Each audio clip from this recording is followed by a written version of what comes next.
नमो अरिहन्ताणं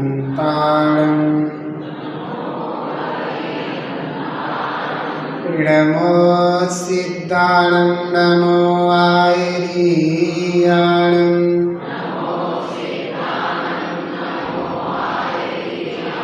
नमो वज्रायाणं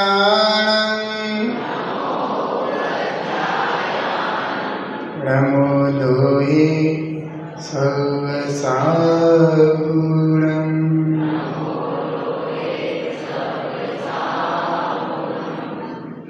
बोलो 24 तीर्थंकर भगवान की। पदम प्रभुपाशनाथ महावीर बाहुबली भगवान की। जिनवाणी माता की। गौतम गणधर देव की। आचार्य श्री कुंद स्वामी की। आचार्य श्री शांति सागर जी महाराज की। आचार्य गुरुदेव श्री धर्म भूषण जी महाराज की। आचार्य श्री सम्यक भूषण जी महाराज की। आचार्य श्री स्वार्थ भारत भूषण जी महाराज की जय। मुनि संघ की जय। जयकारा गुरुदेव का। अभ्यात्मन हम सभी शिविर के माध्यम से अपने जिन धर्म का ज्ञान ले रहे हैं और समझ रहे हैं कि हमारे आत्मा का क्या स्वभाव है, हम दुखी क्यों हैं, दुख के कारण क्यों हैं, ये सब चीज़ें इसके अंदर आ रही हैं। हम हर चीज़ को समझते चले जा रहे हैं। अभी हमने सम्यक दर्शन, सम्यक ज्ञान, सम्यक चारित्र के बारे में समझा था।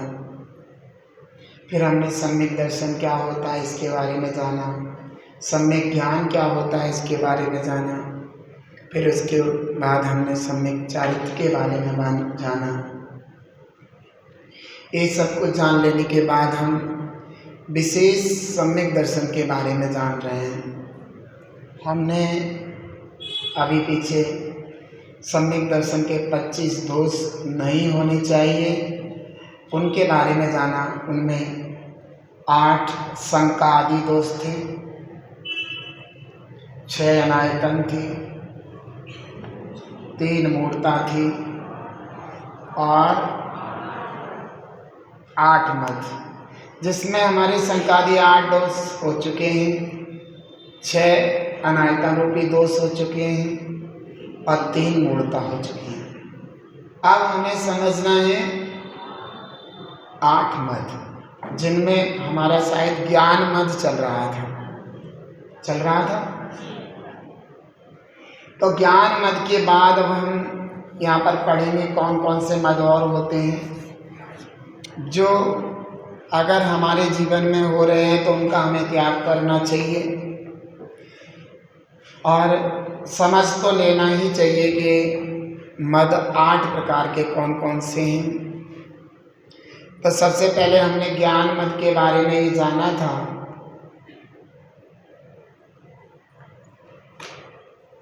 ज्ञान मद, तो ज्ञान मद के बारे में हमने जाना था कि हम जो है थोड़े से शास्त्र पढ़ लेते हैं या हमें कुछ थोड़ा बहुत आ जाता है तो हमें बहुत ज़्यादा अभिमान हो जाता है और इतना अभिमान हो जाता है कि हम दूसरे को कभी कुछ गिनते नहीं हैं।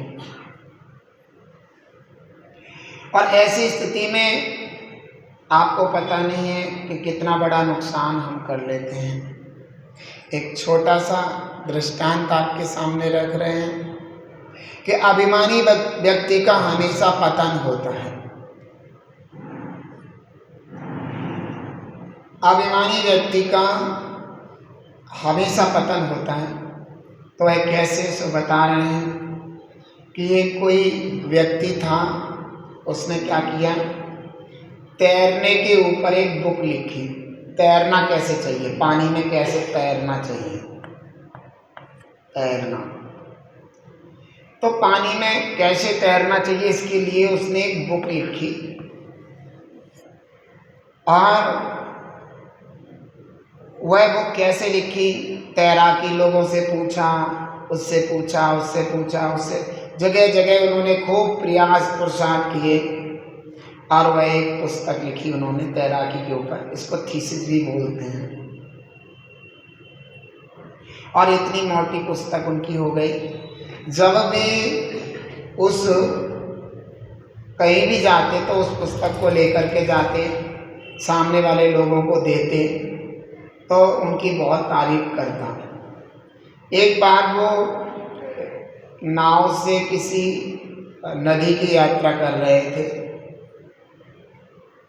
तो वो नाव चलाने वाला नाविक का पुत्र था, तो उनका मन था कि मैं इस पुत्र को भी, नाविक के पुत्र को भी ये पुस्तक दूँ। तो उस नाविक के पुत्र से उन्होंने पूछा कि भाई तू कितना पढ़ा लिखा है। उन्होंने कहा हमने जीवन में कभी स्कूल नहीं देखा और मेरे को कुछ भी नहीं आता।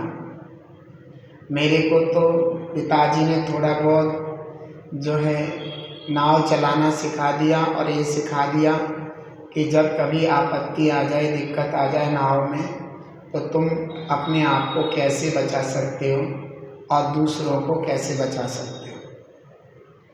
इतना उसने कहा तो वो जो जिन्होंने थीसिस लिखी थी वो जो है अभिमान में, घमंड में, उन्हें ज्ञान अपनी उसके पुस्तक के ऊपर इतना उनको घमंड था कि हमने इतना सब कुछ लिखा। तो उन्होंने उसको बहुत उल्टा सीधा कहा, तू अनपढ़ है, बेवकूफ़ है, तेरा तो दुनिया में रहना भी बेकार है, और बहुत उल्टा सीधा बोला, तेरे जैसे व्यक्ति को तो मर जाना चाहिए, तेरे लिए तो चुल्लू भर पानी भी बेकार है। मतलब इस तरीके से उनने उसको बहुत बुरा भला कहा। होता क्या है, थोड़े से आगे बढ़ते हैं तो क्या होता है कि वो जो नाव होती है, नाव में जो है क्या आ जाता है, नाव थोड़ी सी जो है जब आगे बढ़ते हैं तो तूफान आ जाता है बहुत भयंकर, और नाव ऐसे नदी के बीच में डोलने लगती है। तो वो पंडित जी से वो लड़का पूछता है, पंडित जी अब नाव नदी में पलटने वाली है क्योंकि तूफान बहुत भयंकर है, आपको तैरना आता है? तो पंडित जी ने कहा मुझे तैरना तो नहीं आता है। तो उन्होंने कहा नाव और तुम दोनों इसमें डूब मरो, मैं तो चला। तो अभिमान पंडित जी ने किया, इसलिए नाविक के पुत्र ने पंडित जी को नहीं बचाया। समझ में आया? अगर वो अभिमान में गाली नहीं देते, उसको उल्टा सीधा नहीं कहते, तो वो शायद पंडित जी को तैर करके बचा लेता और वो खुद तैर करके नदी से निकल गया, लेकिन पंडित जी नाव के साथ डूब के मर गए। तो हमेशा जो घमंड करता है, अभिमान करता है, वो जीवन में कभी सक्सेस नहीं होता। घमंड करने वाले का हमेशा पतन होता है। तो हमने आपको ये बताया कि हमें कभी भी घमंड नहीं करना चाहिए। हम शास्त्र के दो शब्द क्या सीख लेते हैं, बैठ करके लोगों को पता नहीं क्या क्या अपनी पंडिताई छांटते हैं, अपना ज्ञान छांटते हैं, हम ऐसे हम ऐसे हम ऐसे। बल्कि आप देखिए जितने भी शास्त्रों की रचना हुई है अभी तक आचार्यकृत जितने भी शास्त्र रचे गए हैं, उन सारे शास्त्रों में आचार्य भगवंतों ने एक बात का जरूर जिक्र किया है। अंत में गाथा या श्लोक ये लिखा है कि मुझ मंद बुद्धि ने इस शास्त्र की रचना की है। हमारे इस शास्त्र रचना में मुझ मंद बुद्धि के कारण कहीं कोई त्रुटि हो गई हो, सिद्धांत जैन सिद्धांत के विरुद्ध कहा गया हो, या कुछ छूट गया हो, या जैसे कहना चाहिए था वैसे ना कहा हो, तो जो ज्ञानी जन हैं वे इस ग्रंथ को अच्छी तरह पढ़ें और मेरे ग्रंथ की त्रुटि निकाल करके ग्रंथ को सुंदर बना दें। बताओ, इतने बड़े बड़े आचार्य भगवंतों ने इतनी बड़ी बात कही है और हम क्या करते हैं, थोड़ी सी ज्ञान में कितना अभिमान कर लेते हैं। हमें ये आता है, हमें ये आता है, हमें ये आता है। अरे भैया, थोड़े से ज्ञान पर अभिमान कर रहे हो, तुम्हारे अंदर तो केवल ज्ञान प्रकट होने की शक्ति है और तुम छोटे से ज्ञान पर अभिमान करते हो, तुम्हारे लिए दिखांत हो। बताओ, कितनी छोटी बात करते हैं हम लोग। तो हमें कभी ज्ञान पर अभिमान नहीं होना चाहिए। दूसरा मद है यहाँ पर पूजा मद। पूजा मद है। पूजा मद क्या होता है? सम्मान, प्रतिष्ठा। अब क्या होता है कि हम समाज में व्यक्ति हैं, समाज के व्यक्ति होते हैं सामाजिक, उनमें कुछ व्यक्तियों की लोग देखते ही जय जिनेन्द्र जी और बताओ, उनसे थोड़ा सा उनकी पूजा प्रतिष्ठा करते हैं। पूजा मतलब अष्टद्रव्य से पूजा नहीं, यहाँ पर पूजा का मतलब उनका प्रभाव, समझ में आया? थोड़ा प्रभाव है समाज में कि लोग बागों को कोई भी दिखता है, लेडीज़ भी देखेगी, जेंट्स भी, बच्चे भी देखेंगे, जय जिनेन्द्र जी, अंकल जी जय जिनेन्द्र जी, भैया जय जिनेन्द्र, ऐसे करके बात करते हैं। तो कुछ लोगों को इस पूजा प्रतिष्ठा अपनी देख करके अभिमान हो जाता है, घमंड हो जाता है। मुझे तो इतने लोग वो करते हैं, इतने ऐसे करते हैं। अब क्या होता है, कभी कभी जब मंदिर जी में मैंने देखा है कि ऐसे लोग कभी मंदिर जी में हो या कहीं रास्ते में जा रहे हो, ऐसे लोगों से अगर कोई जय जिनेन्द्र करने से भूल जाए, या मंदिर जी में वे खड़े थे और लोग कोई मंदिर जी में उनको किसी ने जय जिनेन्द्र नहीं की, तो उन्हें बहुत तकलीफ होती है और फिर मुंह से कहने भी लगते, बता जय जिनेन्द्र की नहीं करता है, जय जिनेन्द्र की नहीं करता। ऐसी बातों को बोल करके अपनी प्रतिष्ठा को और गिराते हैं। तो हम जो है थोड़ा सा प्रभाव होने पर बहुत घमंड करने लगते हैं और अपने प्रभाव का दुरुपयोग करते हैं। मतलब किसी को भी गाली देने लगेंगे, किसी को भी उल्टा सीधा बोलने लगेंगे। हमारा जो प्रभाव है वो काय के उदय से, पाप के उदय से, पुण्य के उदय से? पुण्य के उदय से लोग हमें, हमारा प्रभाव कर रहे हैं। हमारा पुण्य है, पूर्व जन्म में हमने पुण्य कमाया है जो कि हमारा प्रभाव है। समझ में आ गए? पूर्व जन्म में हमने जो पुण्य कमाया उसकी वजह से हमें पूछते हैं लोग, हमें सम्मान देते हैं, अपने घर बुलाते हैं, और कोई भी मंचल कार्य होता है तब हमें बुलाते हैं, या फिर समाज का कोई ऐसा कार्य है जहाँ पर समाज के उत्थान की बात हो रही हो, है ना, कोई भी ऐसे कार्य होते हैं तो उस व्यक्ति को जिसका पुण्य का उदय है तो उसकी सम्मान देते हैं, उसको बुलाते हैं, उसकी बात को सुनते हैं, उसकी बात का सम्मान देते हैं। अगर वह व्यक्ति ऐसे समय में अभिमान करे और अपने त्यागी व्रती धर्मात्मा जीवों का अपमान करने लगे, ना ब्रह्मचारी को गिने, ना त्यागी व्रती को गिने, और अपनी जो है पूजा प्रतिष्ठा के लिए अभिमानित हो जाए, घमंडी हो जाए, तो उसके पाप कर्म का बंद होगा या पुण्य का? और पाप कर्म से उसका सम्मान क्या हो जाएगा? खत्म हो जाएगा। ये बात सत्य है। इसलिए ये हमेशा ध्यान रखना चाहिए कि लोग हमारी बात सुनते हैं, मानते हैं, तो हम अपनी पूजा प्रतिष्ठा का दुरुपयोग ना करें। छोटे छोटे बच्चों से भी बात करें, उनको हिलाएं मिलाएं, उनसे बात करें, उनकी बात भी सुने। ये ध्यान रखना, जितने भी पद प्रतिष्ठित लोग होते हैं उनको सबकी बात सुननी चाहिए। समझ में आ गया? क्या करना चाहिए? एक बार को उनको कोई पूछे भी ना, किसी वजह से उनको कोई पूछता भी नहीं है, भूल जाता है या पूछ नहीं रहा है, तो उन्हें अपने पूजा प्रतिष्ठा और सम्मान का अभिमान करके उस व्यक्ति का तिरस्कार नहीं करना चाहिए। समझ में आ गया? अगर उस व्यक्ति का वो तिरस्कार करता है तो बताओ वो व्यक्ति क्या हो जाएगा, उससे कट हो जाएगा। क्या हो जाएगा? कट हो जाएगा। और वही एक व्यक्ति कट होगा तो कितने व्यक्तियों को वो कट करेगा, है ना। उसके दोष गिनाएगा, उल्टा सीधा बोलेगा उसके प्रति, तो उसकी पूजा प्रतिष्ठा क्या हो जाएगी? खत्म हो जाएगी। इसलिए अपनी जो पूजा है, अपना जो सम्मान है, अपना जो प्रभाव है, उसका कभी घमंड नहीं करना चाहिए। ठीक है ना।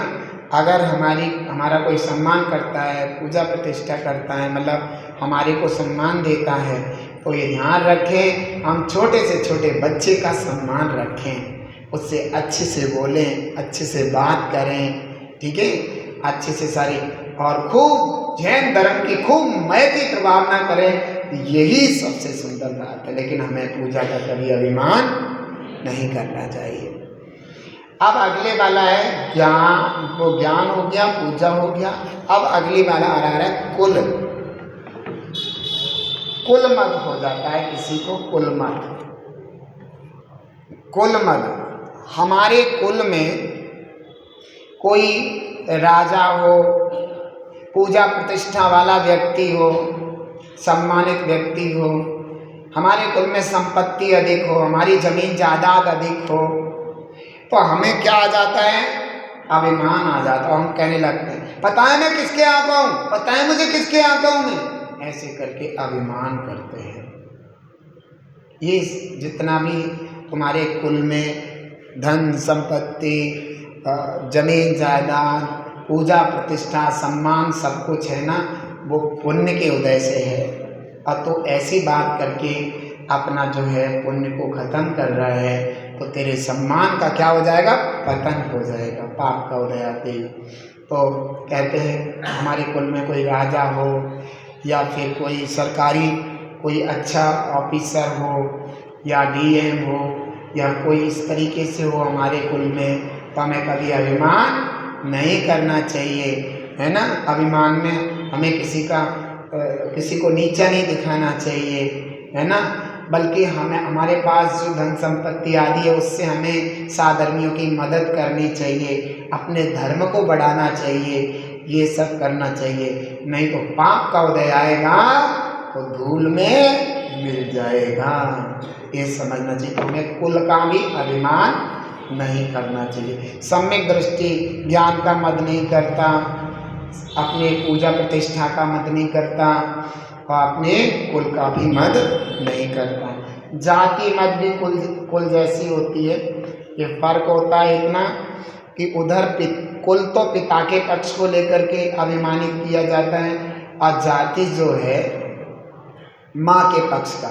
जैसे हमारे मामा राजा हों, पूजा प्रतिष्ठा वाले हों, कोई विशेष पद पर अधिष्ठित हों, सरकारी वो कोई नेता हों, इस तरीके से हमारे मामा के पास धन संपत्ति वगैरह, जमीन जायदाद बहुत अच्छी हो, उनका अच्छा प्रभाव हो, तो ऐसा क्या होता है कि हमें क्या हो जाता है? जाति मतलब माता के पक्ष में जो मामा आदि हैं उनको लेकर के मान हो जाता, मेरे मामा ऐसे हैं, मेरा फलान है, ढिमका है, और हम किसी को गिनते नहीं हैं, अभिमान में फूले रहते हैं। ऐसे जीव का पाप कर्म का उदय आता है, तो ऐसे जीव का भी क्या हो जाता है? पतन हो जाता है। तो हमें जाति का अभिमान नहीं करना चाहिए। सम्यक दृष्टि इस तरीके से अभिमान नहीं करता है, क्योंकि सम्यक दृष्टि अच्छे तरीके से जानता है कि हमारे पुण्य का उदय जो हमारे मामा हमें ऐसे मिले हैं, पाप का उदय आएगा सब खत्म हो जाएगा, इसलिए हमें कभी भी अभिमान नहीं करना चाहिए। बल को लेकर के भी अभिमान करते हैं, बल को लेकर के, तो बल को लेकर के मतलब शरीर के बल, हमारा शरीर मजबूत है, सुरक्षित है, निरोग है, तो हम क्या करते हैं कि जो हमसे कमजोर है, तेरे मुंह में एक मारूंगा 32 नीचे आ जाएंगे तेरे, ऐसे अभिमान करते हैं। अरे हमारे अंदर अगर ताकत है, हमारे शारीरिक बल है, तो हमें वो शारीरिक बल कब दिखाना चाहिए? जब मुनिराज विहार कर रहे हो तो उनके साथ विहार में दिखाना चाहिए। और क्या कहाँ दिखाना चाहिए? कि हमें जो है मुनिराज अगर हमारे बीमार हों, हमारे त्यागी व्रती कोई बीमार हो, तो उनको अपनी गोदी में रख करके ले जा करके मतलब इधर से उधर अगर उन्हें जाना हो तो गोदी में लग करके उनको इधर से उधर ले जाना, उसमें अपने बल का प्रयोग करना चाहिए। हमारे साधर्मी पर अगर कोई अटैक करता है, हमारे जिन धर्मी को कोई सताता है, कोई मारता है, पीटता है, तो उस जगह अपने बल का प्रयोग करना चाहिए। समझ में आ गया ना? तब अपना बल दिखा करके भाई देख ले, तुझे पता है इस तरीके से देख, हमारे साधर्मी को तू कोई भी नुकसान नहीं पहुंचा सकता। इस तरीके से हमें बल का प्रयोग करना चाहिए। बेचारे बिना मतलब में जिनका कोई दोष नहीं है, उनको पीटना, मारना, छेदना, ये सब इस तरीके से अगर बल का प्रयोग दिखाओगे तो पाप कर्म का उदय आएगा। कोई बीमारी लग जाएगी तो बल कहाँ चला जाएगा? खत्म हो जाएगा। ये ध्यान रखना। अपने बल का प्रयोग धर्म की रक्षा के लिए कीजिए, अपना बल का प्रयोग अपने साधर्मी की रक्षा के लिए कीजिए, अपने बल का प्रयोग अपने मुनिराज के बिहार में कीजिए, या और भी धार्मिक और आयोजन है तो उनमें कीजिए। जैसे तख्त उठाना है, बल है तो अकेले तख्त उठा के रख दे, ये मुनिराज लेटेंगे, ऐसे तख्त है और बड़ी चीज़ें, इनमें बल का प्रयोग करो तो पुण्य की वजह से बल और बढ़ेगा। अगर तुमने इसका मिसयूज किया, गलत उपयोग किया तो क्या हो जाएगा? रोग हो जाएंगे शरीर में। क्या हो जाएंगे? रोग हो जाएंगे और शरीर तुम्हारा खत्म हो जाएगा। तो हमें बल का प्रयोग अभिमान को लेकर के नहीं करना चाहिए, ऐसा हमने पढ़ा। अब रिद्धि मद है, वो रिद्धि मद है। रिद्धि मद को हम धन मद भी कह सकते हैं। क्या कह सकते हैं? रिद्धि मद में मुनिराजों की अपेक्षा रिद्धि है कि मुनिराज को अपनी रिद्धि पर घमंड ना आए, ये मुनिराजों की अपेक्षा लगेगा। लेकिन श्रावकों की अपेक्षा लगेगा धन का मद, अपने खुद के पास खुद का कमाया हुआ धन हो तो हमें घमंड नहीं करना चाहिए, बल्कि वह धन हमें धर्म में लगाना चाहिए। वह धन हमें ऐसे कार्यों में लगाना चाहिए जिससे हमारे धर्म की खूब प्रभावना हो, खूब धर्म आगे बढ़े। जैसे शिविर लग रहा है, शिविर में हमें धन का प्रयोग करना चाहिए। शास्त्र छप रहे हैं, उनमें हमें धन का प्रयोग करना चाहिए। मंदिर बन रहा है, उसमें हमें अपनी धन का प्रयोग करना चाहिए। समझ में आया? ऐसे हम धन का प्रयोग करके हम उस परिग्रह नाम के पाप से भी बच सकते हैं और साथ ही साथ हम अभिमान से भी बच सकते हैं। जो अभिमानी होकर के अपने धन का मद करते हैं, अच्छे कार्यों में लगाते नहीं हैं, शान शौकत में लगाते हैं, बड़ी बड़ी गाड़ियां खरीद रहे हैं उसमें तो लगा रहे हैं, लेकिन मंदिर के लिए अगर कोई जाए तो 100 रुपये पकड़ाते हैं, 500 रुपये पकड़ाते हैं, है ना। अपने लिए महल, 2 महल, बहुत बड़े बड़े मकान बना रखे हैं, सब कुछ कर रखा है, लेकिन कोई धर्म की चीज़ के लिए कोई कहे उनसे तो उसे दान देने का भाव नहीं होता है, ठीक है ना। और अपने अभिमान में फूला रहता है कि मैं तो सबसे ज़्यादा धनवान हूँ, ये हूँ। और धन का, अपने धन का अभिमान करके कमज़ोर लोगों को नुकसान पहुँचाता है, उनको जो है लोगों को सफारी देकर, मतलब सफारी पैसे देकर के इस तरीके से लोगों से पिटवाता है, साधर्मी को भी नुकसान करता है। तो ऐसा धन से के मद से सहित व्यक्ति पाप कर्मों के उदय से उसका धन क्या हो जाता है? समाप्त हो जाता है। तो हमें कभी धन का मद नहीं करना चाहिए। और अगला मद है हमारा तप मद। तप मद, हमें तप का मद भी नहीं करना चाहिए। जैसे ये तप मद मुनिराजों के भी ना हो और श्रावकों को भी हमें तप मद नहीं करना चाहिए, क्योंकि कुछ श्रावक 1 दिन का, 2 दिन का, 3 दिन का, 5 दिन तक का, 10 दिन तक का लगातार उपवास कर लेते हैं। ये अनशन नाम का तप है। और वे घमंड करते हैं, मैं देखो इस पे तो कुछ भी नहीं होता, मेरे जितना कोई नहीं कर सकता, मैं देखो इतना इतना इतना उपवास कर लेता हूँ, इतने इतने उपवास कर लेता हूँ, किसी को गिनते नहीं हैं, अभिमान में फूले रहते हैं। अरे भैया, तुम्हारे शरीर की इतनी ताकत है, तुम्हें ऐसा शरीर मिला है कि तुम 10-10 दिन तक उपवास कर लेते हो, तो इसका अभिमान मत जताओ। सामने वाले के शरीर में इतनी ताकत नहीं है, सामर्थ्य नहीं है कि वो 2 दिन या 1 दिन भी उपवास कर सके। उसका शरीर खराब हो जाएगा, उसको दिक्कत हो जाएगी। लेकिन तुम्हारी सामर्थ्य है, बहुत अच्छी बात है, लेकिन तुम्हें घमंड नहीं करना चाहिए। मैं 10 लक्षण में ऐसे रहता हूँ, घर में भी घमंड करते हैं। जैसे कोई 10 लक्षण ही कर रहा है, घर में तप कर रहा है, और तो वो घर में किसी को गिनता ही नहीं है, तो मैं ये कर रहा हूँ, मैं से ये ना कहती हूँ, ये ना, मतलब इस तरीके से अनेक प्रकार से घमंड करता है। तो तप का घमंड जो करता है अपनी, तो निश्चित रूप से उसको जो है पुण्य नहीं लगता, पाप लगता है, और उस पाप की वजह से उसका शरीर खराब हो जाता है और फिर वो उतना भी नहीं कर सकता।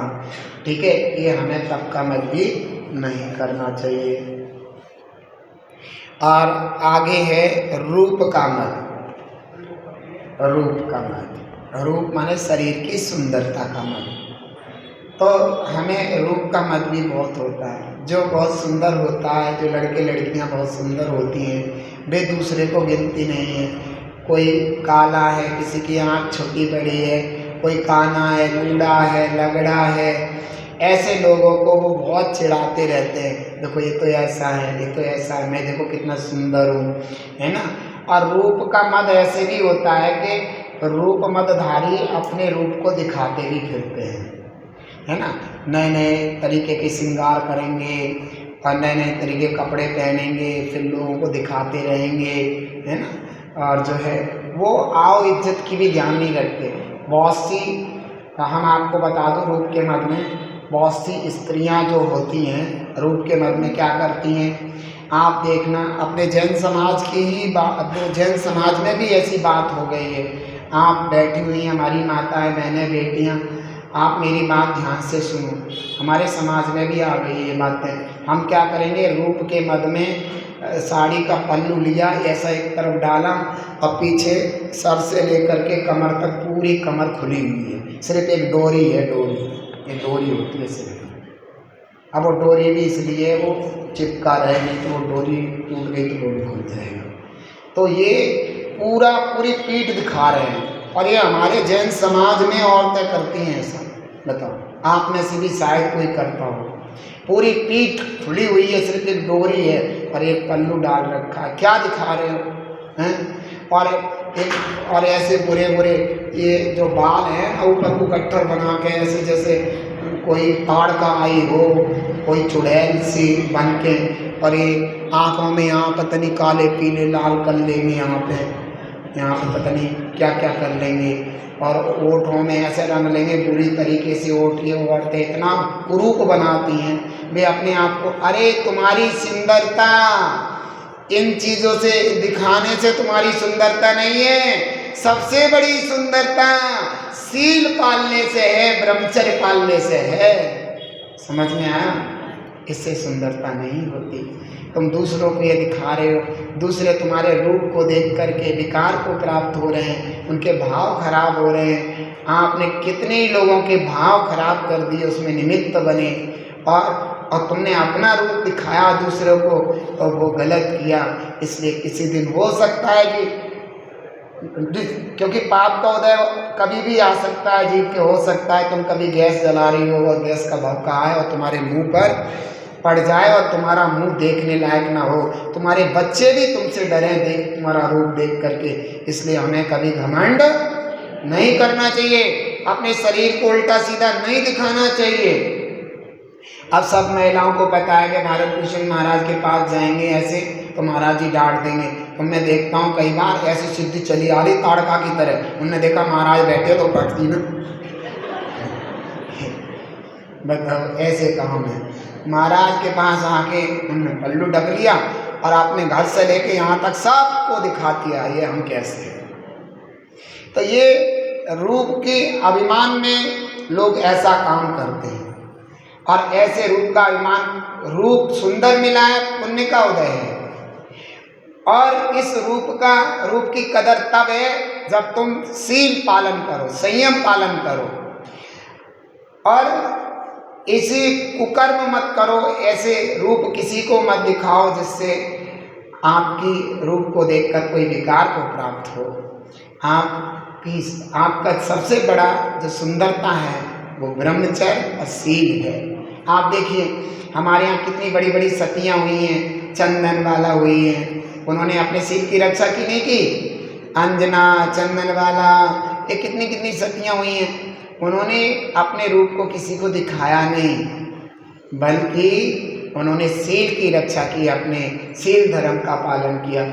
इसलिए ध्यान रखना, आप सोच रहे हो महाराज जी को कुछ पता नहीं चलता, महाराज जी को दिखता नहीं है। अरे महाराज जी को सब पता चलता है, सब दिखता है। महाराज जी खूब दिनों तक दिल्ली रहे हैं, उन्हें सब पता है कैसे क्या स्थिति है। ये ध्यान रखो। तो ये सब चीज़ें, रूप का मद हमें नहीं करना चाहिए, अपने शरीर का घमंड नहीं करना चाहिए, ठीक है। किसी को चिढ़ाना नहीं चाहिए, लंगड़े लूड़े काड़े भेड़ी को कभी भी उसकी बुराई नहीं करना चाहिए, उसको चिढ़ाना नहीं चाहिए, क्योंकि पुण्य के उदय से सुंदर रूप बनाए। और सुंदर रूप की क्वालिटी तब होगी जब आप संयम से सजेंगे, जब आप कारिका माता जी बनेंगे, और जब आपके जीवन में व्रत संयम होंगे, तो उस रूप की सार्थकता है कि आपने अपने जीवन को एक अच्छे मार्ग में लगाया है। इस तरीके से हम 8 मदों को बिल्कुल ना करें। जो इन 8 मदों को करते हैं वे अभिमानी घमंडी जीव अपने जीवन को बुरा बनाते हैं, अपने जीवन को भ्रष्ट करते हैं, अपने जीवन को नष्ट करते हैं। तो हमने ये सब 25 दोष हो गए, कितने हो गए? 8 संकादी दोष, 6 अनायतन, 3 और 8 ये हमारे अब तक ये हो चुके हैं। अब हमने आपसे कहा था कि जो सम्यक दृष्टि जीव होता है वो 25 प्रकार के दोषों से और 7 भयों से रहित होता है। किससे होता है? तो अब हम समझते हैं 7 भय कौन कौन से हैं जो सम्यक दृष्टि 7 भयों से रहित होता है, और जिन भयों के होने से सम्यक दृष्टि के सम्यक दर्शन में दोष आता है। तो हम देखते हैं पहला जो भय है ईलोक भय है। कौन सा? ईलोक भय। अब ईलोक भय क्या है? ई माने इस, लोक माने लोक, मतलब जैसे अभी हम हैं वर्तमान में, जैसे अभी मेरा जन्म हुआ तो अभी हम हैं, तो ये ईलोक इसको कहते हैं जिसमें हम अभी जी रहे हैं, ठीक है। ये लोग किसे कहते हैं? जिसमें हम जी रहे हैं। तो ये लोग भय सम्यक दृष्टि को नहीं होता। कैसे? पता नहीं, कहते ये लोग भय कि पता नहीं मेरे कुछ दिक्कत ना हो जाए, ऐसा मेरा कोई, मतलब अनेक प्रकार से ये लोग संबंधी दुख में जो हूँ, गरीब हूँ, और जो है मेरे पास जो पैसा है वो भी कोई ना ले जाए, ऐसे मतलब इस लोक में ये लोग संबंधी दुख, मेरे मम्मी ना मर जाए, मेरे पापा ना मर जाए, मेरी पत्नी ना मर जाए, मेरे बच्चे ना मर जाए, और मैं ना मर जाऊं, मुझे कोई मार ना दे, मतलब टोटल मिला करके इस लोग मतलब अपने जीवन में कोई आपत्ति ना आ जाए, इसका उसको भय लगा रहता है। लेकिन सम्यक दृष्टि जीव को ये लोग संबंधी भय नहीं होता। वो जानता है कि हमारा पुण्य होगा तो मेरा कोई नुकसान कर नहीं सकता, और पाप होगा तो हमें कोई बचा नहीं सकता। उसे पता है कि पुण्य का उदय है तो सब अच्छा मेरे जीवन में होगा, और पाप का उदय होगा तो वो तो आएगा।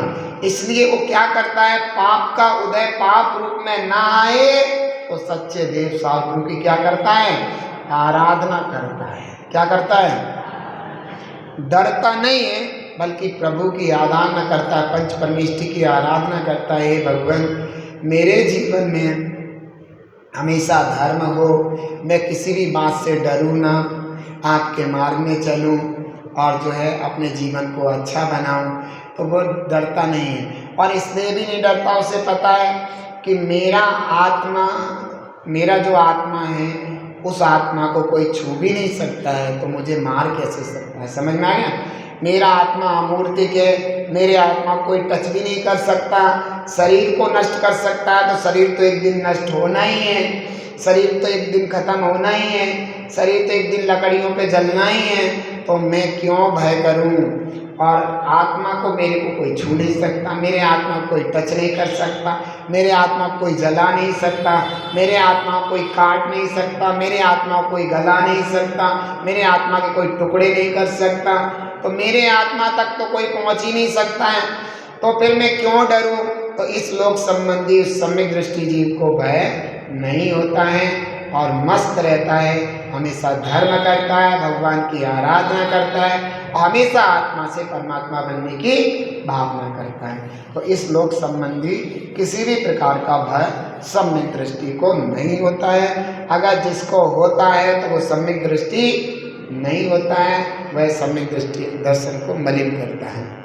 परलोक संबंधी ऐसे परलोक संबंधी भय, तो परलोक संबंधी भय सम्यक दृष्टि को नहीं होता, मिथ्या दृष्टि को होता है। ऐसे ही जैसे इस लोक में ऐसे परलोक में पता नहीं है, परलोक में मैं कहाँ पैदा होऊंगा, कहाँ जाऊंगा, पता नहीं मैं त्रियंच में पैदा हुआ, इसमें पैदा हुआ, उसमें ऐसे रोता रहता है और डरता रहता है, सारा जीवन रोते और डरते में निकाल देता है। अपने भाव न जाप में लगाता, न आत्मचिंतन में लगाता, मिथ्या दृष्टि इस तरीके से अपने जीवन को बेकार कर लेता है। तो उसको परलोक संबंधी भी भय रहता है कि परलोक में पता नहीं मेरा क्या होगा, कैसे होगा।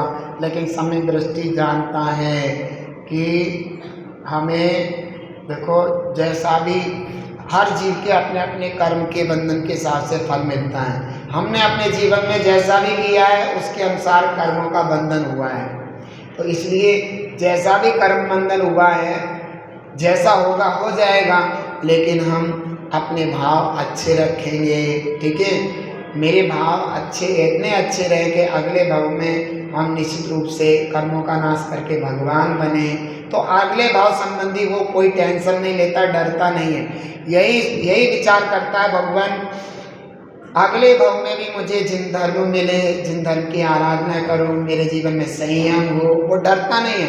कैसी भी परिस्थिति हो, लेकिन जैन धर्म मेरे जीवन से छूटे ना, ऐसे भाव करता है। और उसे पता है कि मेरे आत्मा को तो कोई नष्ट कर नहीं सकता है, और शरीर को मैं कुछ कह नहीं सकता, क्योंकि शरीर तो जड़ है। पुण्य का उदय होगा तो शरीर की रक्षा करने वाले पैदा हो जाते हैं, और पाप का उदय होगा तो शरीर को नष्ट करने वाले पैदा होते हैं। इसलिए वो सम्यक दृष्टि परलोक संबंधी भय से भी नहीं डरता, भयाकुल नहीं होता है, और वो जो है हमेशा प्रसन्न चित्त रहता है और खूब बढ़िया से धर्म ध्यान करता है, टेंशन नहीं लेता है।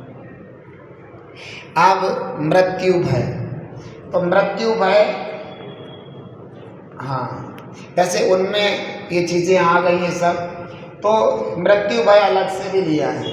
हाय हाय मैं मर ना जाऊँ, मेरा मरण ना हो जाए, यही सोचता रहता है, मैं मर ना जाऊँ, मैं मर ना जाऊँ। जरा सा भी कोई रोग वगैरह हो जाता है तो वही टेंशन में, पता नहीं मेरे क्या हो जाएगा, मैं मर जाऊँगा, पता नहीं कुछ बड़ी बीमारी ना हो जाए, कैंसर ना आ जाए, ये ना आ जाए, इसी में रहता है। धर्म ध्यान सब कुछ क्या कर देता है, छोड़ देता है, अपने भाव खराब कर लेता है और आर्त ध्यान करने लगता है, अशुभ ध्यान करने लगता है, टेंशन में रहने लगता है, पता नहीं क्या होगा, पता नहीं क्या होगा, मैं मर जाऊंगा तो क्या करूंगा, मैं पता नहीं मैं मर गया तो मैं जिंदगी, ऐसे डरते रहते हैं। धर्म ध्यान में तो मन नहीं लगता, 24 घंटे यही सोचते रहते हैं, मर जाऊंगा, मैं मर जाऊंगा, मैं मर जाऊंगा। ऐसे व्यक्ति डिप्रेशन में चले जाते हैं। तो ऐसे मिथ्या दृष्टि जीव होते हैं। लेकिन सम्यक दृष्टि को पता है कि भाई मौत तो एक दिन ना दिन आनी है, शरीर एक न दिन एक छोड़ना है, लेकिन जब तक शरीर है, जब तक मृत्यु नहीं आती,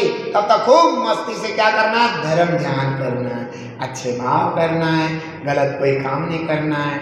और वो अच्छी तरह जानता है सम्यक दृष्टि कि शरीर तो मेरा है नहीं है, मेरे तो आत्मा है, शरीर को मैं बचा नहीं सकता क्योंकि पुद्गल है, ये तो नष्ट होगा, मेरे आत्मा को कोई नष्ट करने वाला है नहीं है। ऐसे वो जो है आप ऐसे चिंतन करता रहता है, अपने धर्म ध्यान में मस्त रहता है।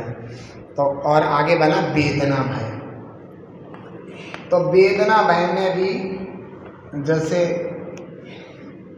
वही चीज़ें कि भाई मेरे जीवन में कोई वेदना ना आ जाए, मुझे कोई कष्ट ना आ जाए, मुझे कोई बीमारी ना आ जाए, इस तरीके की जो मुझे तकलीफ़ दे, मेरे वेदना ना हो, तो उस वेदना के कारण डरता रहता है। हाय मेरे ये चीज़ हो गई, ये बढ़ गई तो क्या होगा, मुझे कितना दर्द होगा। जबकि उसको ऐसा तो विचार करता नहीं है कि हमारे कुछ पाप कर्म का उदय हुआ है, सो ये वेदना आई है मेरे जीवन में, तो हमें धर्म में लगना चाहिए। यह वेदना शरीर तक ही है, मेरे आत्मा तक तो है नहीं है, इसलिए अपने उपयोग को आत्मा के चिंतन में नहीं लगाता, धर्म ध्यान में नहीं लगाता, हमेशा वेदना वेदना में ही चिल्लाता रहता है। घर में जैसे वृद्ध या वृद्धाएँ हो जाती हैं, अम्मा पापा होते हैं, तो उनको कोई वेदना हो तो घर में चिल्लाने लगते हैं, गुस्सा करते हैं, मुझे डॉक्टर को ना दिखाइए तुम, मुझे अच्छे डॉक्टर से दिखा दो, मैं ये हूँ मैं हूँ, ऐसे चिल्लाने लगते हैं, खूब गुस्सा करते हैं और खूब डरते हैं वेदना से, मैं मर जाऊँगा, पता नहीं मुझे क्या हो जाएगा। इस तरीके से अनेक प्रकार की वेदना के भय से युक्त होते हुए, अशुभ भाव करते हुए वे दुर्गति के पात्र बन जाते हैं। जबकि सम्यक दृष्टि अच्छी तरह जानता है कि मेरे आत्मा को कोई छू भी नहीं सकता, मेरे आत्मा तक वेदना नहीं पहुंच सकती, मेरा तो जानना देखना स्वभाव है, शरीर तक वेदना रहती है। इस पाप कर्म की वजह से जो वेदना आई है उसमें हम जो है आकुलित व्याकुलित न होकर के धर्म ध्यान में लगे, तो वे सम्यक दृष्टि जीव धर्म ध्यान में लगते हैं। तो इस तरीके से वेदना भय सम्यक दृष्टि को नहीं होता है। आरक्षा भय, आरक्षा भय, तो आरक्षा भय भी सम्यक दृष्टि को नहीं होता। हाय मेरी कोई रक्षा करने वाला नहीं, मुझे कोई देखने वाला नहीं, मेरे ऊपर कोई है नहीं है ना, मैं अकेला हूँ, मेरा कुछ हो ना जाए, मुझे कौन संभालेगा। तो आरक्षा, मेरी सुरक्षा में कुछ है नहीं है, मुझे कोई देखने भालने वाला नहीं है, ऐसे डरते रहते हैं, सारे दिन डरते रहते हैं और जो है अपना जीवन आर्त ध्यान में निकाल देते हैं, है ना, और फिर वो पाप का बंधन ही कर लेते हैं। लेकिन जो सम्यक दृष्टि जीव है उसे पता है कि मेरे पुण्य का उदय होगा तो बहुत सारे हमारे रक्षा करने वाले आ जाएंगे, और पाप कर्म का उदय होगा तो कोई मुझे पूछेगा भी नहीं, ये सब पुण्य पाप का खेल है। इसलिए जो होगा शरीर के साथ होगा, मेरे आत्मा के साथ कुछ नहीं होगा। तो इसलिए जो है शरीर तो एक न एक दिन नष्ट होना है, हमें तो धर्म ध्यान में अपना मन लगाना चाहिए। तो वो हमेशा अणवोकार महामंत्र की जाप, है ना, पूजन पाठ धर्म ध्यान आदि में ही अपना समय व्यतीत करते हैं और अपने आप में आरक्षा भय अपने जीवन में आने नहीं देते और मस्त रहते हैं। तो आरक्षा भय सम्यक दृष्टि को नहीं होता, किसको होता है, मिथ्या दृष्टि को। ये सम्यक अगर ऐसा होता है तो सम्यक दर्शन में तुरंत मल उत्पन्न हो जाएगा। आगुप्ति भय, आगुप्ति भय, आगुप्ति भय ऐसा होता है मैं कहाँ छिपूं, मतलब मैं अपने धन को कहाँ छिपाऊं, कोई चोर वगैरह मेरा धन ना लूट ले जाए, है ना, मैं स्वयं कैसे छिपूं, पता नहीं, जैसे ऊपर से कोई गेट का ताला तोड़ के ना आ जाए और मुझे मार ना जाए, ऐसे अगुप्ती में मैं छिपा हुआ नहीं हूँ, मैं सुरक्षित, मतलब उस तरीके के कहाँ जाऊँ, मतलब मेरा धन छिपा हुआ नहीं है, मैं छिपा हुआ नहीं हूँ, है ना। जैसे कुछ सामान हाथ में लेके जा रहे हैं कहीं तो आगुप्ती भय बहुत होता है, पता नहीं मेरे को कोई लोग इतने सारे लोग देख रहे हैं, कोई मुझे मार ना दे, मेरा धन ना छोड़ मतलब लूट ले, तो इस तरीके से आगुप्ती भय रहता है। लेकिन सम्यक दृष्टि जीव समझता है कि भाई जो कुछ भी मेरे पास है सब पुण्य पाप का खेल है, ठीक है ना। ऐसा है कि देखो मेरे आत्मा को कोई नष्ट नहीं कर सकता, मेरा आत्मा तो मेरे पास है, किसी में दम नहीं है कि मेरे आत्मा को कोई मेरे से छीन ले, समझ में आ गया। मेरे आत्मा को कोई नष्ट कर दे किसी की ताकत नहीं है, इसलिए वह अपने आत्मा को सुरक्षित महसूस और चिंतन करके आगुप्ती भय से रहित होता है। लेकिन मिथ्या दृष्टि हमेशा आगुप्ती भय में डरते रहते हैं, मेरा धन सुरक्षित नहीं है, मेरा शरीर सुरक्षित नहीं है, कोई कभी भी मुझे मार सकता है, कोई मुझे मार ना दे, इस तरीके के विकल्प करते हुए आगुप्ती भय से सहित होते हैं। और ये ध्यान रखें कि सम्यक दृष्टि को आगुप्ती भय नहीं होता है। अब है अकस्मात भय, अकस्मात, अकस्मात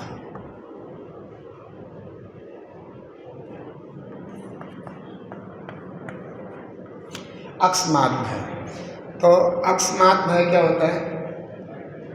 तो क्या होता है कि अचानक कुछ होना जाए, अचानक कुछ होना जाए, ऐसा मिथ्या दृष्टि सोचते रहते हैं। पता नहीं अब अचानक कुछ ये ना हो जाए, मैं बैठा हूँ अचानक ये लैंटर्न ना गिर जाए, है ना, मैं रोड पर जा रहा हूँ अचानक कोई ठोकर ना मार दे, मैं बस में बैठा हूँ अचानक बस पलट ना जाए, अचानक अचानक अचानक अचानक अचानक अचानक अचानक अचानक ऐसे करते रहते हैं। ठीक है, तो इस तरीके से वे भयमान रहते हैं और आप ध्यान करते रहते हैं, दुखी रहते हैं। लेकिन सम्यक दृष्टि जानता है कि जो भी आएगा कर्मों के उदय से होगा। कर्म का उदय जहाँ ना आएगा वहाँ आएगा, कोई रोक नहीं सकता है। लेकिन कर्म का उदय आएगा, पाप कर्म का उदय आएगा तो मेरे शरीर को ही नुकसान पहुँचा सकता है, मेरी आत्मा को नहीं। इसलिए उनको अकस्मात भय नहीं होता है। जो होगा होगा, उसे कौन रोक सकता है? हमने पूर्व में अगर पाप किया है तो उसका उदय तो आएगा ही आएगा। इसलिए शरीर तो एक न एक दिन नष्ट होना ही है। तो वो अकस्मात भय से कभी डरता नहीं, भय नहीं करता। और जो है वो सम्यक दृष्टि जीव हमेशा चिंतन करता है कि मेरे आत्मा का कोई कभी बिगाड़ करने वाला नहीं। इसलिए वो अकस्मात भय से भी भयभीत नहीं होता है, अपने जीवन में मस्त रहता है, खुश रहता है, सब कुछ उसके जीवन में अच्छा रहता है। इस तरीके से आज हमने सम्यक्त में जो मल उत्पन्न करने वाले, सम्यक्त में जो नुकसान पहुंचाने वाले ऐसे 25 दोषों के बारे में जान लिया है और प्लस 7 भयों के बारे में जान लिया है। ये हमारे जीवन में नहीं होने चाहिए, ये सम्यक दृष्टि के जीवन में बिल्कुल भी नहीं होते हैं। ये बात भव्यात्मन मैं आपसे कुछ कहना चाहता हूँ। मैं देखो, आप सबको पता है कि बम्बई में हमारा दिगंबर जैन मंदिर बुरी तरीके से तोड़ दिया गया। एक होता है तोड़ना, एक कहते हैं बुरी तरीके से। आप देखिए कि इतना भी मौका नहीं दिया कि पुजारी जल्दी जल्दी प्रतिमा उठाना चाहता था भगवान की, तो वो भी उठाने नहीं दी। और प्रतिमा उठाने से पहले ही सब तोड़ना इतना शुरू कर दिया कि एक प्रतिमा खंडित भी हो गई। बताओ, वहीं पत्थर वगैरह गिरने से टूट गए। और देखो इतना बड़ा, और हमारे शास्त्रों को ऐसे ही बिखेर दिया गया जल्दी जल्दी तोड़। कहीं मंत्र पढ़े हैं, कहीं यंत्र पढ़े हैं, कहीं प्रतिमा, कहीं मतलब कुछ पढ़ा है, कहीं कुछ पढ़ा है। और इस तरीके से बहुत दुखद घटना है कि हमारे जैन मंदिर जो है इस तरीके से हुआ। ये बात तो हुई। फिर हमने, किसी ने मुझे दिखाया कि बम्बई का पूरा जैन समाज बड़ा देख कर के अंदर ऐसा लगा कि देखो बच्चा छोटे छोटे बच्चे, हाँ पता कितना पूरा जैन समाज बम्बई का इतने बड़े जुलूस के साथ अपने मंदिर की सुरक्षा के लिए निकले। अपने मंदिर जो टूट गया उसके दुख उनके अंदर था। तो आपका तो जैन मंदिर था नहीं, आपका जैन मंदिर तो भागीरथी जैन मंदिर है, जबकि वाला, सराफान, नया मंदिर, नसिया जी, मंडी, ये आपके मंदिर हैं ना, या जिस मंदिर में जाते हो वही आपका मंदिर है ना। और कोई अपने दिगंबर जैन मंदिर है, हमारे थोड़े ही हैं। ये ध्यान रखो, ये हमारे प्रभु का मंदिर है, हमारे भगवान का मंदिर है। बड़ा मन में दुख था, बहुत दुख था। आज सुबह सुबह तो आंसू ही निकल पड़े मेरे। और मेरे कहने का मतलब ये है कि बम्बई जैन समाज ने हमारे लिए ये आदर्श दिया है कि हे जैन भाइयों, अगर ये भगवान, जिन भगवान का, अपने भगवान का मंदिर टूटा है, अगर ये भगवान तुम्हारे भी हैं तो अपने अपने स्थानों पर ज्ञापन दीजिए, अपने जैन मंदिर के लिए आवाज उठाइए। ये हमारे लिए उन्होंने संदेश दिया है और हम खाली न, मुझे पता है, मैं जानता हूँ आप सबके मन आहत हैं, आप सबको दुख है, इस बात का मुझे पता है। लेकिन हमारा दुख देख करके ऐसे ही रह जाता है, नहीं, हमारा दुख, जो दुख है वो हमें सामने आना चाहिए मेरा, कि हमारा ये जो मंदिर टूटा है अच्छी बात नहीं है। तो हम सब लोग ये दिखाने के लिए, और बम्बई जैन समाज को भी ये दिखाने के लिए कि वो तुम्हारा अकेला मंदिर नहीं था, वह मंदिर हमारे दिल की धड़कन भी था। इसलिए कल यहाँ पर मेरी तीव्र भावना है, कल यहाँ पर लगभग पौने आठ बजे यहाँ पर एक विशाल जुलूस, एक विशाल यात्रा के साथ हम खुद भी, हमारे जेंट्स भी, बच्चे भी, सब मिल करके बहुत अच्छे से सिस्टम से यहाँ से सब जाएंगे और ज्ञापन देने जाएंगे, जहाँ भी कल पता चल जाए कहाँ कैसे करना है, पास में ही। और जो है हम सब लोग ये दिखाएंगे कि जैन मंदिर हमारा था। वहाँ बम्बई तक आवाज पहुंचना चाहिए जैन समाज के पास कि तुम अकेले नहीं हो, खतौली जैन समाज और यहाँ की पूरी जैन समाज आपके साथ है। तो ये उन्हें भी अच्छा लगेगा कि हमारी ये बात आप तक पहुंची। ये ध्यान रखना कि मेरा मन बहुत दुखी है इस बात को लेकर के। मैंने एक बात कही थी कि हमारी हालत, मेरी अपनी हालत एक ऐसी माँ की तरह हालत है कि जिसका अपना या स्वयं कोई पीड़ा हो तो वह या अपने परिवार में कोई पीड़ा हो तो उसके बच्चे हों बहुत सारे, तो वो अपने बच्चों को अपनी पीड़ा प्रदर्शित करती है।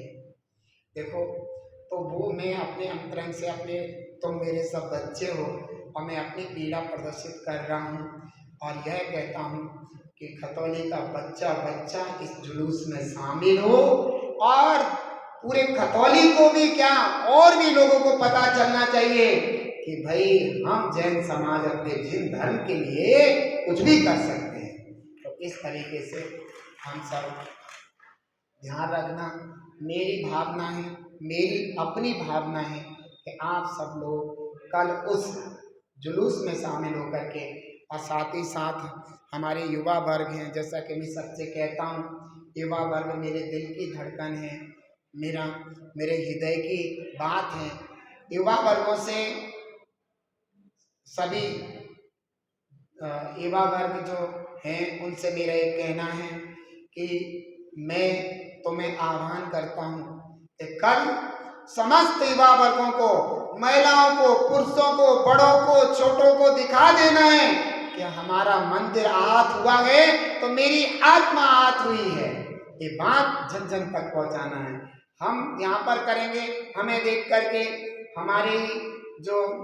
हमारी माता बहनें मवाना क्षेत्र है, सरदना क्षेत्र है, रामपुर क्षेत्र है, ये सब हमारे युवा वर्ग माता बहनें सब हैं।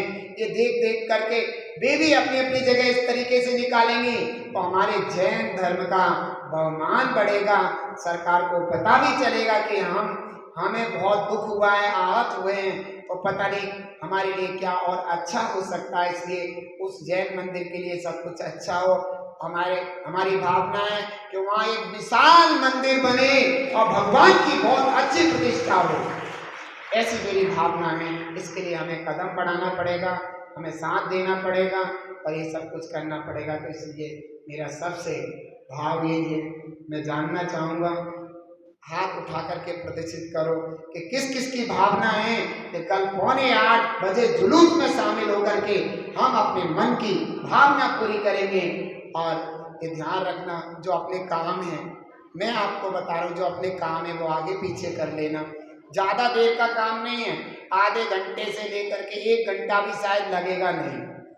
थोड़ी यहाँ से जाना है, फिर वहाँ ज्ञापन दे के वापस आ जाना है और इस आधे घंटे के अंदर अंदर हमें सब कुछ करना है।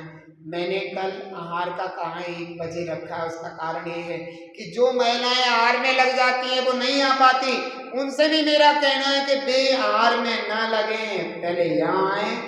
ये काम मेरा होगा तो मेरा आहार बहुत अच्छे से होगा, मैं बहुत अच्छे से आऊँगी। तो सभी को मेरा पूरा, मुझे पता है, मुझे विश्वास है अपने बच्चों पर, अपनी माँ पर, अपनी बहनों पर, अपनी बेटियों पर, अपने पिता तुल्य, बाबा तुल्य, अपने बच्चे तुल्य सभी पर, और खासकर युवा वर्ग पर मेरे को पूरा विश्वास है कि हमारा ये आह्वान, हमारी बात वो अपने दिल से सुन रहे होंगे और हमारे इस कार्य में जो मैंने आह्वान किया है शामिल होकर के इस कार्य को एक बहुत बड़े कार्य का रूप देंगे। ये मेरा सभी को मन से, वचन से, काय से पूरा आशीर्वाद है।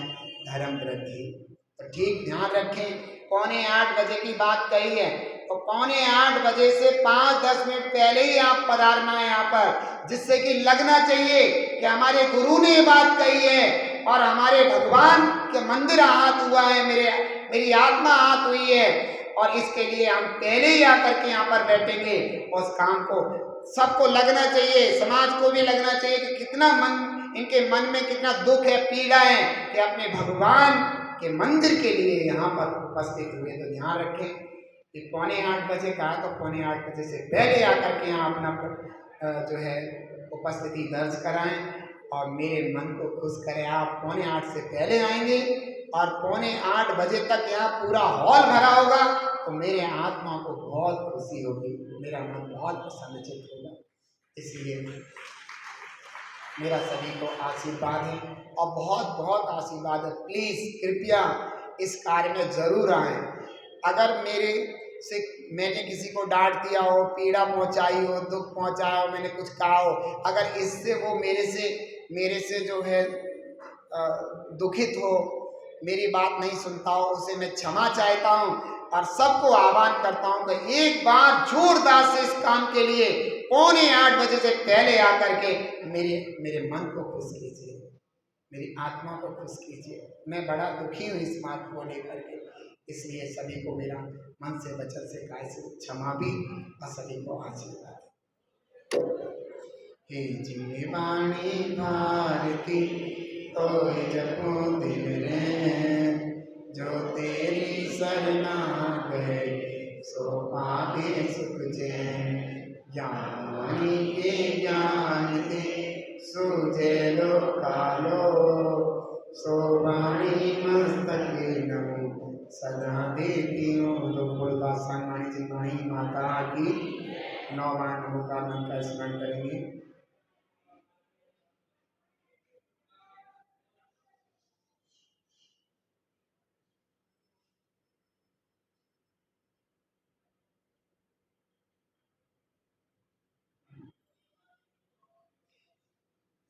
एक बात और कहना है इसमें कि हमारे झंडे भी, पचरंगे झंडे भी उस जुलूस में होने चाहिए बहुत सारे, जिससे कि पचरंगे झंडे देख करके सबको लगता है कि जैन लोग जा रहे हैं। ये ध्यान रखें, झंडे की भी व्यवस्था भी की जाए। अभी लोग बैठेंगे अच्छा इसे बोल रहे हैं, आप लोग कैसे जा रहे हैं? ठीक है, बाकी सबको थोड़ा सुनिए, एक बात और सुन लीजिए। जो महिला वर्ग है कोशिश करें कि वे कैसे